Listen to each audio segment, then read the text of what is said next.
Class 10th के सभी विद्यार्थियों का गणित की ऑनलाइन क्लास में स्वागत है, अभिनंदन है। उम्मीद करते हैं कि आप सूत्र सारे याद कर लिए होंगे त्रिकोणमिति के।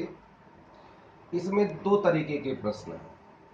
कल आपने देखा होगा कि क्वेश्चन नंबर 1 और क्वेश्चन नंबर 2 का जो आपने रिवीजन किया वह एक टाइप के प्रश्न होते हैं। अब आगे आप एक सीख लें कि कैसे दूसरे टाइप के प्रश्नों को आप डील करेंगे। तो मैंने अपने मन से एक प्रश्न लिखा है कि यदि साइन ए बराबर 5/13, तो यहां तो मैंने लिख दिया tan ए का मान बताओ, tan ए का मान ज्ञात करो। ये भी लिखा जा सकता है कि कोण ए के अन्य त्रिकोणमितीय अनुपातों का मान ज्ञात कीजिए। तो कोण ए का कौन सा त्रिकोणमितीय अनुपात आया है? साइन। तो अन्य कौन बच गए? कॉस बच गया, tan बच गया, कॉट बच गया, सेक बच गया, कोसेक बच गया। क्यों बच गए? क्योंकि भाई 6 त्रिकोणमितीय अनुपात होते हैं, उसमें से एक का मान मालूम है। तो साइन ए बराबर 5/13। यहां ए की जगह थीटा भी यूज हो सकता है, अल्फा भी यूज हो सकता है, बीटा भी यूज हो सकता है, एक्स भी यूज हो सकता है। वो तो प्रश्न के ऊपर निर्भर रहेगा कि कौन सा लेटर वो कोण के स्थान पर यूज किया है। तो आइए इसको समझते हैं और इस पर आधारित प्रश्नों को करेंगे। और दो ही प्रकार के प्रश्नों का समावेश है आपकी प्रश्नावली 1.1 में, एक क्वेश्चन नंबर 1 और 2 जैसे, और दूसरा जो हमने इस समय लिखा है बोर्ड पर, व्हाइट बोर्ड पर, इस जैसे। अब देखो बेटा, यहां पूछा है tan ए। तो tan ए का सूत्र आप जानते हैं, लंब बटे आधार। तो अगर मुझे लंब का मान मालूम हो जाए, आधार का मान मालूम हो जाए, तो हम इसका मान बता देंगे। तो जो त्रिकोणमितीय अनुपात दिया रहेगा, इसकी मदद से समकोण त्रिभुज में आधार का मान, लंब का मान, कर्ण का मान तीनों निकालेंगे। उसके बाद जो पूछा है उसका मान बता देंगे। स्टार्ट यहीं से करेंगे। दिया है साइन ए बराबर 5/13। तो साइन ए का गुणांक हमेशा +1 होना चाहिए। अगर यहां लिखा जाता 4 साइन ए, तो 4 से हम लोग भाग दे देते। तो साइन ए का मान आ गया। अब आप साइन ए का सूत्र लिख दें जो आपको याद था। क्या था सूत्र? भूल रहे हैं? चलिए फिर बता देते हैं। देखो बेटा, हम लंब को कह दें L, कोई दिक्कत तो नहीं। आधार को कह दें A, मान लो। आधार की अंग्रेजी बेस होती है, वो तो हिंदी के अनुसार बता रहे हैं। आधार देखो आ से स्टार्ट है, तो हमने ये लिख दिया। लंब जो है ला से स्टार्ट है, तो L लिख दिया। कर्ण को बेटा मैं K से लिख दूं, कर्ण को। ठीक। अब देखो मैंने लिखा है LAL, लाल कह दूं इसे? बिल्कुल।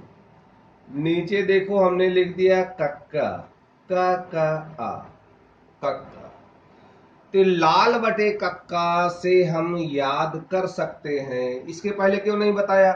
क्योंकि आप सूत्र ही नहीं याद करते।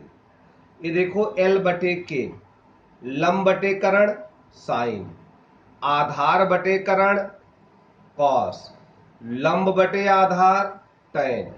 अब इधर से आ जाओ बेटा, आधार बटे लंब कॉट, कर्ण बटे आधार सेक, कर्ण बटे लंब कोसेक। तो हम ये भी कह सकते हैं कि लाल बटे कक्का से इसका सूत्र लिख दो। तो साइन का क्या सूत्र होता है? लंब बटे कर्ण, 5/13। अब आपसे हम पूछना चाहेंगे, क्या लंब का मान 5 है? क्या कर्ण का मान 13 है? यहीं पर कुछ बच्चे गलती करते हैं। देखो, अगर A/B है 5/13, तो भाई A तो 5 है नहीं, B तो 13 है नहीं। क्योंकि जब आप अनुपात का चिन्ह हटाते हैं, तो यहां कोई न कोई अक्षर आप लिख देते हैं। A बराबर 5K, 5P, 5X, B बराबर जो यहां अक्षर लिखेंगे वही यहां भी लिख देंगे। तो यहां भी बेटा अनुपात ही है, लंब का मान 5 नहीं है, क्योंकि लंब और कर्ण के अनुपात का मान है 5:13, इसलिए लंब हो गया 5 के और कर्ण हो गया आपका 13 के। बेटा 5 के साथ कोई न कोई बीजगणितीय अक्षर का गुणा कर देना, क्योंकि हमने अनुपात का चिन्ह हटाया है, त्रिकोणमितीय अनुपात है। अगर आप ऐसा नहीं करेंगे तो कुछ नंबर कटेगा। अब देखो, लंब मालूम है, कर्ण मालूम है, कौन नहीं मालूम है? समकोण त्रिभुज की एक भुजा, आधार। बिना चित्र बनाए आप कर सकते हैं। पाइथागोरस प्रमेय से क्या थी प्रमेय बताइए? लंब का वर्ग आधार का वर्ग बराबर कर्ण का वर्ग। लंब कितना है? 5 के। आधार पता ही नहीं, कर्ण का मान 13 के। 5 के का वर्ग 25 के स्क्वायर, इसका 169 के स्क्वायर। आधार स्क्वायर को बाएं रख दो, बाकी सबको दाएं आप ट्रांसपोज कर दें, पक्षांत कर दें, घटा दो बेटे 144 के स्क्वायर। वर्गमूल ले लो भाई, 144 का वर्गमूल बोलो 12 के स्क्वायर का के। ये आधार आ गया। अब जो भी पूछा है उसका मान बता देंगे, क्योंकि हमें तो लंब भी मालूम है, आधार भी मालूम है, कर्ण भी मालूम है। लाल बटे कक्का से इसका सूत्र बताओ। लंब बटे आधार। लंब का मान कितना है? ये देखो यहां लिखा हुआ है 5 के। आधार का मान कितना निकाले हो? 12 के। के और के कैंसिल हो गया, 5/12।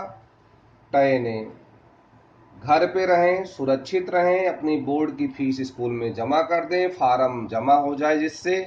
थैंक यू, धन्यवाद।